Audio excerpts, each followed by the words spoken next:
আসসালামু আলাইকুম বন্ধুরা, সবাই কেমন আছো? আশা করি খুব ভালো আছো। লামিয়া কিচেন অ্যান্ড ব্লগ থেকে সবাইকে স্বাগতম। আজকে তোমাদের মাঝে শেয়ার করব আলু আর ফুলকপি দিয়ে রুই মাছ রান্নার রেসিপি। মূল ভিডিওটি শুরু করা যাক। তো বন্ধুরা, এই যে আমি এখান থেকে কিছুটা মাছ নিয়ে নিব। মাছগুলো আমি একদম ভালো পরিষ্কার করে ধুই নাই। এখন যেই মাছটা রান্না করব শুধু এই মাছটা আমি ভালো করে ধুয়ে নিব। আজকে আমার হাতে সময় কম ছিল, তাই মাছটা ভালো করে ধুই নাই। তো এই যে এদিকে আমি রান্নার জন্য মাছগুলো নিয়ে নিয়েছি। তোমরা তোমাদের পরিবারের সদস্য অনুযায়ী মাছটা নিয়ে নেবে। আর এই যে এদিকে বাকি মাছগুলো আমি প্যাকেট করে নিয়েছি। রুই মাছ রান্নার জন্য আমি ফুলকপি, আলু, পেঁয়াজ, মরিচ কেটে নিয়েছি। এবার আমি রান্না করতে চলে যাব। প্রথমে আমি কিছুটা পেঁয়াজ বেরেস্তা করে নিব। তো এই যে রান্না করতে চলে এসেছি। আর এদিকে আমি মাছটাও পরিষ্কার করে ধুয়ে নিয়েছি।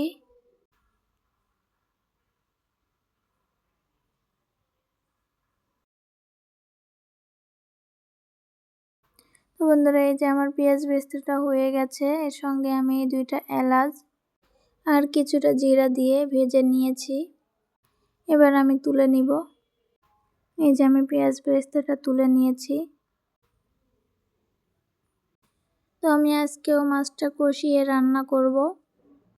তার জন্য আমি পরিমাণ মতো কড়াইতে তেল দিয়ে পেঁয়াজ মরিচ দিয়ে দিয়েছি, একটু হালকা ভেজে নিব।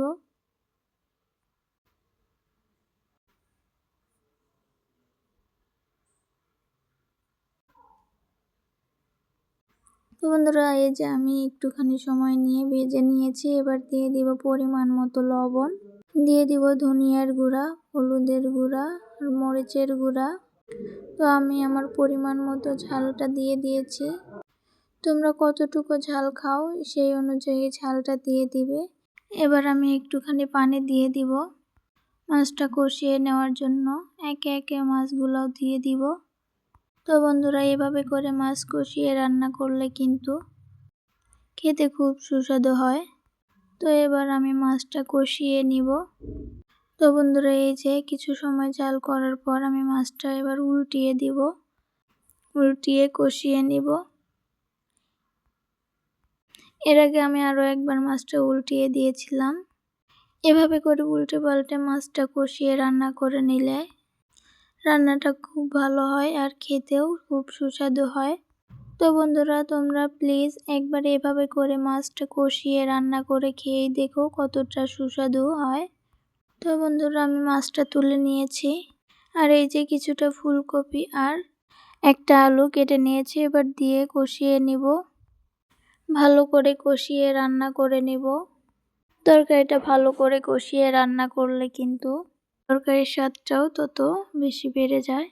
তো এই যে আমি কিছুটা সময় নিয়ে তরকারিটা কষিয়ে নিয়েছি। এবার পানি দিয়ে দিব, ঝোল দিয়ে দিব। তো বন্ধুরা, ঝোল দিয়ে দিয়েছি, একটু বেশি করেই দিয়েছি যাতে করে আলু আর ফুলকপিটা সেদ্ধ হয়ে যায়। এবার আমি আমার কষিয়ে রাখা মাছগুলো একে একে দিয়ে দিব। তো বন্ধুরা, এই যে আমি মাছগুলা একে একে দিয়ে দিতেছি। এবার ঢাকনা দিয়ে ঢেকে রান্না করে নিব 10 মিনিটের মতো। 10 মিনিট পরে চলে এসেছি। এই যে আমি যে পেঁয়াজ বেরেস্তা করে নিয়েছিলাম সেটা নিয়েছি। এবার এটা দিয়ে দিব। এটাতেই কিন্তু তরকারির স্বাদটা দ্বিগুণ বেড়ে যায়। তো বন্ধুরা, এবার আমি আরও 10 থেকে 15 মিনিটের মতো রান্না করে নিব, কারণ আমি কারেন্টের চুলায় রান্না করতেছি। তো বন্ধুরা, 15 মিনিট পরে চলে এসেছি। আমার তরকারিটা রান্না কিন্তু হয়ে গেছে। এবার আমি তরকারিটা নামিয়ে নিব। বন্ধুরা, আমার ভিডিওর কোনো অংশ যদি একটুও ভালো লেগে থাকে কমেন্টে জানাবে। একটা লাইক দিতে একদমই ভুলবে না। যারা যারা ততক্ষণে লাইক দিয়ে দিয়েছো তাদেরকে অনেক অনেক ভালোবাসা। ভিডিওটা খুব বেশি ভালো লেগে থাকলে ফ্রেন্ডস এবং ফ্যামিলিদের কাছে শেয়ার করে দেবে। বন্ধুরা, যারা নতুন আমার ভিডিওটি দেখতেছো চ্যানেলটি সাবস্ক্রাইব করে পাশে থেকো। নিত্য নতুন ভিডিও পেতে পাশে থাকা বেল আইকনটি অন করে রেখো। তো এই যে আমি তরকারিটা নামিয়ে নিয়েছি। দেখো, তরকারিটা দেখতেই মাশাআল্লাহ খুব লোভনীয় লাগতেছে, খেতেও খুব সুস্বাদু হয়েছিল। আমি মাছ রান্নার পাশাপাশি কিছুটা গুঁড়া দুধের রসমালাই বানিয়ে নিয়েছি, সেটাই এখন রান্না করে নিতেছি। আমার রসমালাইয়ের পুরো ভিডিও দেওয়া আছে। যারা এই রসমালাইয়ের ভিডিওটি দেখার আগ্রহী জেগেছে তারা আমার চ্যানেলে গিয়ে দেখে নিতে পারেন। আমার ভিডিওতে যেভাবে দেওয়া আছে এইভাবে করে রসমালাই বানালে কিন্তু মিষ্টিও একদম ভেঙে যাবে না আর দুধও নষ্ট হবে না।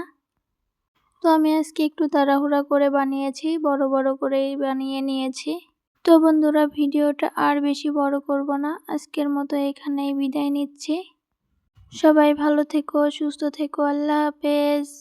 আসসালামু আলাইকুম ওয়া রাহমাতুল্লাহি ওয়া বারাকাতুহু।